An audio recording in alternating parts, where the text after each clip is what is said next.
दोस्तों, आज जिस स्टॉक की चर्चा मैं आपके सामने करने वाला हूँ, उस स्टॉक का नाम है टाटा पावर कंपनी लिमिटेड। और हम सबको पता है पिछला कुछ समय overall Tata as a group के लिए अच्छा नहीं गया और जो पावर है एज़ अ सेक्टर उसने पिछले काफ़ी समय से एक आप कह सकते हैं दबाव भरा माहौल दिखाया है। टाटा पावर ने लगभग 13% के आसपास के रिटर्न दिए हैं पिछले 1 साल में अगर आप देखेंगे तो। और इसने जो 340 के आसपास का लो लगाया था, क्योंकि इसका अगर आप 52 वीक लो देखोगे तो वो तो ₹326 दोस्तों, 326 रुपीज़ है। बट जो रिसेंटली लो लगा था इसका, वो था लगभग 345 के आसपास। वहाँ से स्टॉक अब एक तेज़ी दिखा रहा है दोस्तों, ठीक है? और कहा यह जा रहा है कि क्वार्टर 3 के जो नंबर आए हैं, वहाँ पर जो टॉप लाइन है यानी रेवेन्यू है, वो भले ही कम आया हो क्योंकि मुंद्रा प्लांट में कुछ इनके इश्यू चल रहा है, बट जो शानदार तरीके से कंपनी ने रिन्यूएबल एनर्जी की तरफ अपने आप को बढ़ाया है, शिफ्ट किया है, वो कहीं न कहीं अब नंबर्स में दिखता हुआ दिखाई दे रहा है दोस्तों। तो टाटा पावर के ऊपर क्यों कहा जा रहा है? क्योंकि देखो, पिछला जो साल गया उस समय जो मानसून था वो बहुत अर्ली आया। इसके साथ-साथ आप देखोगे जो मानसून था वो बहुत लंबा चला। तो जो एक समर जो पीक सीज़न होता है, वो कहीं न कहीं एक हिंडर करता दिखाई दिया ओवरऑल पावर सेक्टर के लिए। बट क्या आने वाला साल कोई पॉजिटिव सिनेरियो लेकर के आने वाला है ओवरऑल कंपनीज़ के लिए? ये हमको देखना पड़ेगा और इसके लिए हम टाटा पावर की कंप्लीट एनालिसिस करेंगे। डिस्क्लोज़र रूप में मैं आपको बता दूँ कि टाटा पावर में फ्रेश एंट्री हमने अपनी या मेरी फैमिली मेंबर की मैंने करवाई हुई है दोस्तों। तो क्यों मुझे पसंद आ रहा है?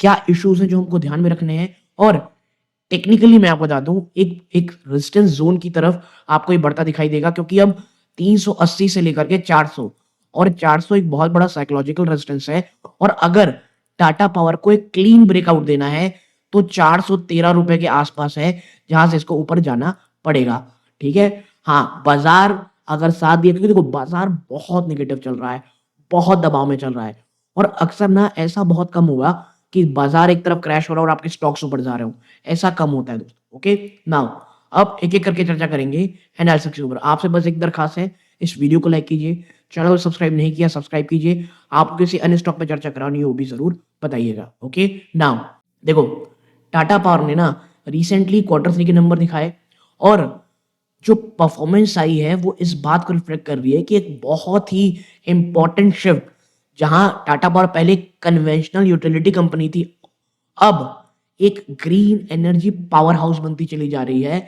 लेकिन एक जो इशू ना इनका मुंद्रा प्लांट में, वो कहीं ना कहीं जो ओवरऑल परफॉर्मेंस है उसमें कुछ दबाव बनाता हुआ दिखाई दे रहा है। ओके, नाउ एक एक करके आते हैं। सबसे पहले क्वार्टर 3 के नंबर भाई साहब कैसे रहे? तो देखो, आपका रेवेन्यू 4% डाउन रहा 14,485 करोड़ में। रीज़न यही था कि थर्मल बिज़नेस में कहीं न कहीं रियलाइज़ेशन कम हुआ और मुंद्रा प्लांट जो है वो नॉन ऑपरेशनल रहा। एबिटा आपकी 12% जंप हुई ईयर ऑन ईयर 3,913 करोड़ में, क्योंकि एक बहुत ही मजबूत परफॉर्मेंस आई रिन्यूएबल में और डिस्ट्रीब्यूशन सेगमेंट्स में। आप नेट प्रॉफिट देखोगे यानी पैट 1194 करोड़ है, 1% का ईयर ऑन ईयर जंप है।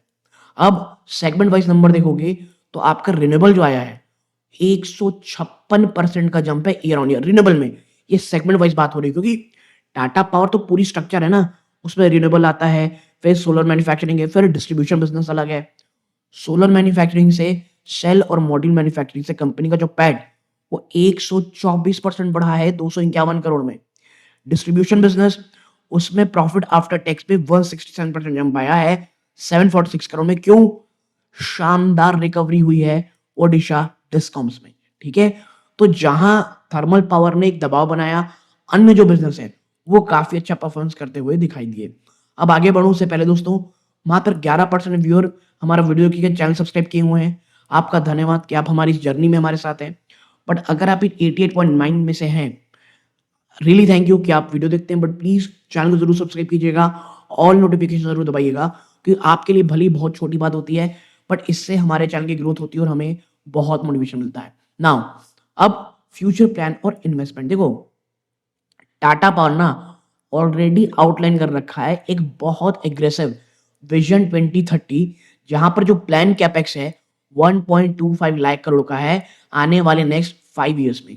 क्योंकि जो कैपेसिटी एक्सपेंशन है, क्योंकि देखो मैं हमेशा कहता हूँ जिस सेक्टर में अडानी है और अगर आपको आना है, आप एक ही काम कर सकते हो, एग्रेसिव इन्वेस्टमेंट। टारगेट 30 गीगावाट को रीच करने की बात कही जा रही है भाई, फाइनेंशियल 30, जो करेंटली मात्र ऑलमोस्ट 16.3 गीगावाट है, यानी 20 गीगावाट से भी ज्यादा का जंप आपको दिखेगा कमिंग फ्रॉम क्लीन एनर्जी। ठीक है, रूफटॉप सोलर कंपनी एम कर रही है मार्केट लीडरशिप अंडर पीएम सूर्य घर मुफ्त बिजली योजना, जो ऑलरेडी सरपास कर चुका है 4 गीगावाट ऑफ इंस्टॉल्ड बेस। फिर है पम्प स्टोरेज, कंपनी प्रोग्रेस कर रही है 1000 मेगावाट भिवपुरी प्रोजेक्ट में, ताकि वो प्रोवाइड करे round the clock green power. फिर ईवी इंफ्रास्ट्रक्चर, कंपनी लगातार एक्सपैंड कर रही है अपने नेटवर्क को, जो करेंटली 5700 प्लस है public charger to significantly larger pan India footprint. तो ये तमाम चीजों में आप देखेंगे तो कंपनी आगे बढ़ती हुई दिखाई दे रही है।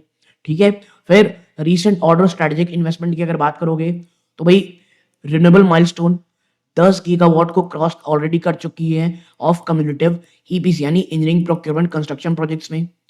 भूटान हाइड्रो प्रोजेक्ट, कंपनी ने सिक्योर किया 500 million long term financing world bank से फॉर 1125 मेगावाट का डोरजीलुंग हाइड्रो पावर प्रोजेक्ट।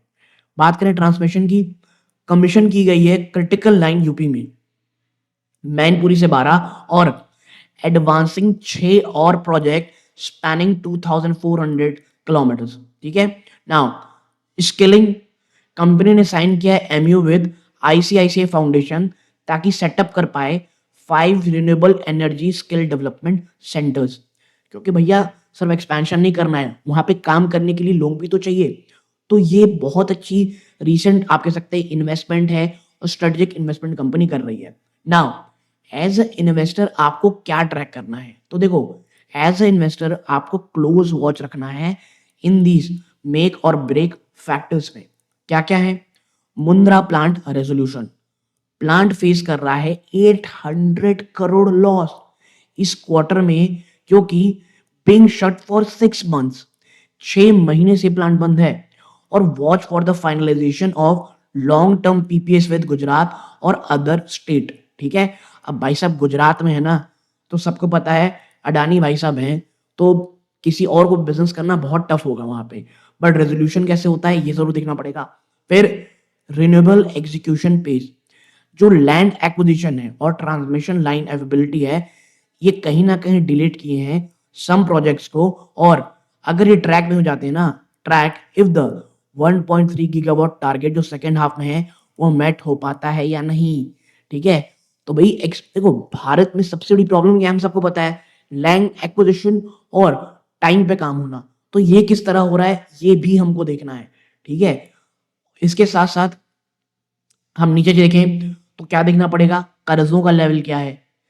जो नेट डेट टू एबिटा है वो करेंटली स्टैंड होता है 3.4 टाइम्स। हाँ बिल्कुल ये हाई है, लेकिन इट इज कंसिडर्ड मैनेजेबल, क्योंकि ये एक इंफ्रास्ट्रक्चर नेचर का है। लेकिन अगर इंटरेस्ट रेट कहीं हद से ज्यादा बढ़ जाता है ना, तो कहीं ना कहीं मार्जिन को इम्पैक्ट कर सकता है। ठीक है, फिर है रेगुलेटरी ट्रू अप्स, यानी एक बहुत बड़ा पोर्शन ना इस क्वार्टर का डिस्ट्रप्शन हुआ प्रॉफिट केम फ्रॉम एक वन टाइम रेगुलेटरी ऑर्डर। तो look for sustainable operational efficiency, जहां पर लॉस रिडक्शन कम हो। ठीक है, अब हम आगे बढ़ते हैं और देखते हैं ब्रोकरेज क्या कह रहे हैं। तो देखो मोतीलाल ओसवाल का साफ साफ कहना है भैया 455 से 500 का टारगेट है। बहुत हाई यूटिलाइजेशन हो रही है न्यू सोलर और सेल मॉडल मैन्युफैक्चरिंग की। ठीक है, फिर एक बहुत ही स्ट्रॉन्ग रिन्यूएबल एनर्जी का पाइपलाइन है इनके पास। आईसीआई सिक्योरिटी बाई का टारगेट दे रही है 465 से 541। डाइवर्सिफाइड पोर्टफोलियो है, मैसिव अपसाइड है रूफटॉप सोलर से और ईवी चार्जिंग सेगमेंट के साथ साथ। फिर बात करेंगे हम शेर खान की। तो भाई शेर खान में ऐसा है, हमको क्या करना है, बाय 540 रुपए है टारगेट। गजब की विजिबिलिटी अर्निंग ग्रोथ की, क्योंकि 1.25 लाख करोड़ का कैपेक्स प्लान है। बजाज ब्रोकिंग कहता है 413 का टारगेट है। ठीक है, नाउ ये तो बातें होंगी टारगेट की। अब हम देखते हैं टेक्निकल एनालिसिस की बात करोगे तो देखो यहाँ पर कुछ सपोर्ट लेवल है, आप पॉज करके पढ़ना चाहते हैं तो पढ़ सकते हैं। ठीक है, क्योंकि ये एआई जनरेटेड है, मैं आपको पहले बता दूं। अब आते हैं कुछ हिडन चीज़ों में। देखो, अगर आपको एक क्लियर व्यू लेना है भाई साहब, तो आपको ना आगे बढ़ कर के सिर्फ ग्रीन एनर्जी हाइडलाइन की बजाय जो मुंद्रा लॉस नैरेटिव है, जो बहुत भयंकर किस्म डोमिनेट कर रहा है नई साइकिल्स में, इसके साथ-साथ ब्रोकर रिपोर्ट अक्सर मात्र फोकस करती है ईपीएस में, अर्निंग पर शेयर और एबिटा में। बट रिटेल इन्वेस्टर को क्या देखना है? सोल ऑफ द बिज़नेस वो कहाँ है? कैश फ्लो में, और it place with in the larger Tata ecosystem. तो देखो, यहाँ कुछ हिडन फैक्टर्स हैं, ठीक है? जो कुछ क्रैक्स दिखाते हैं और कुछ गोल्ड माइन्स में। देखो, hidden risk, the regulatory asset trap. देखो, व्हाइल टाटा पावर ने तो बहुत हाई प्रॉफिट रिपोर्ट किया इनके डिस्ट्रीब्यूशन नेटवर्क में, बिजनेस में, लेकिन बहुत सारा प्रॉफिट यहाँ पे ना occurred rather than collected in the cash, ठीक है? Accrued rather than the cash, यानी कैश में नहीं आया भाई साहब। तो इशू क्या है? जो स्टेट रेगुलेटर्स होते हैं ना, वो अक्सर टैरिफ हाइक को बहुत डिले करते हैं। इसके कारण दिस क्रिएट्स क्या? This create regulatory assets, money the government ओस द कंपनी, लेकिन उसे पेड नहीं किया जाता अभी तक। तो रिटेल क्या देखना है भाई साहब? कैश फ्लो देखो फ्रॉम ऑपरेशन। अगर आपका पैट लगातार बढ़ रहा है, लेकिन जो ऑपरेशन कैश फ्लो है वो एक जगह अटक गया है या निगेटिव में है, साफ साफ बात यह है company essentially lending money to the government for free. और ऐसा नहीं कि गवर्नमेंट जब पे करेगी तो कुछ इंटरेस्ट नहीं, ऐसा नहीं होने वाला। तो जब आपके पैसे जो फंसे हुए हैं भाई साहब, वो पॉकेट में फंसे हुए हैं, और ये इंटरेस्ट बर्डन को और ज्यादा बढ़ा देता है। फिर आते हैं नेक्स्ट पे, सोलर मैन्युफैक्चरिंग। तो देखो, ये एक ना डबल एज स्वॉर्ड है। हर कोई एक्साइटेड है 4.3 गीगावाट सेल को और मॉड्यूल प्लांट में, बट सोलर टेक ना बहुत तेजी से स्पीड पकड़ रहा है। इशू क्या है? अगर कंपनी हेविली इन्वेस्ट करती है टीओपीसी ऑन टेक्नोलॉजी में, यानी एक टेक्नोलॉजी भाई साहब सोलर की, बस ये समझ जाओ, जो ग्लोबल मार्केट शिफ्ट है ना, एचजेटी या पेरोटिव जो नेक्स्ट जनरेशन टेक्स है, इन 3 ईयर ये प्लांट फेस कर सकते हैं मैसिव इम्पेयरमेंट या become a low margin legacy asset, ठीक है? तो हमको क्या देखना है? टाटा पावर कंपीट कर रहा है चाइनीज जाइंट के साथ, who have massive economies of scale. तो इनके मार्जिन मैन्युफैक्चरिंग में वो हमेशा प्रेशर में ही रहेंगे फ्रॉम ग्लोबल प्राइस वॉर्स। और मैं इसीलिए कहता हूँ सोलर, और अभी भारत सरकार बहुत इजी हो रही है चाइना के बिजनेस से में भी। तो ये चीजें हमको ध्यान में रखनी है, ठीक है? कि सिर्फ अच्छी चीजें नहीं, हर एक, क्योंकि देखो मैं हमेशा इसलिए कहता हूँ जब भी मैं कोई एनर्जी की वीडियो बनाऊं, आपको ये ध्यान रखना है हर एक क्वार्टर में चीजों को ट्रैक करना है। अगर उस कंपनी ने जो पिछले क्वार्टर में कहा है, अगर उसे वो नहीं कर पा रही है, ठीक है, तो फिर 2-3 क्वार्टर देखें, उसके बाद भैया राम राम कहें। ठीक नाउ, अब है द ईपीसी मार्जिन इक्विटी। देखो, इनका जो सोलर ईपीसी है, ठीक है, बिजनेस है, उसकी ऑर्डर बुक तो बहुत भयंकर है, लेकिन अक्सर ना इसके जो प्राइस रहते हैं वो फिक्स रहते हैं। तो अगर कम्युनिटी के स्टॉक्स जैसे स्टील, एल्यूमिनियम, ग्लास अगर वो बढ़ गए between the time they sign the deal और the time they build it, उनके मार्जिन तो भाई सब खत्म ही हो गए। तो रिटेल को बस ये नहीं देखना है, रिटेल इन्वेस्टर को, कि ऑर्डर बुक बहुत बड़ी है, इसका मतलब ये नहीं प्रॉफिट प्रॉफिट बहुत ज्यादा होंगे, ठीक है? तो ये चीजें हैं। अब आते हैं कुछ हिडन पॉजिटिव में, क्या है भैया? The Tata ecosystem move. देखो, जो सबसे अंडररेटेड एडवांटेज, यानी जिसकी बात बहुत लोग कम करते हैं, टाटा पावर सिर्फ एक एनर्जी कंपनी नहीं है, बल्कि एक फ्यूल स्टेशन है पूरे के पूरे टाटा पावर के फ्यूचर का। कैसे?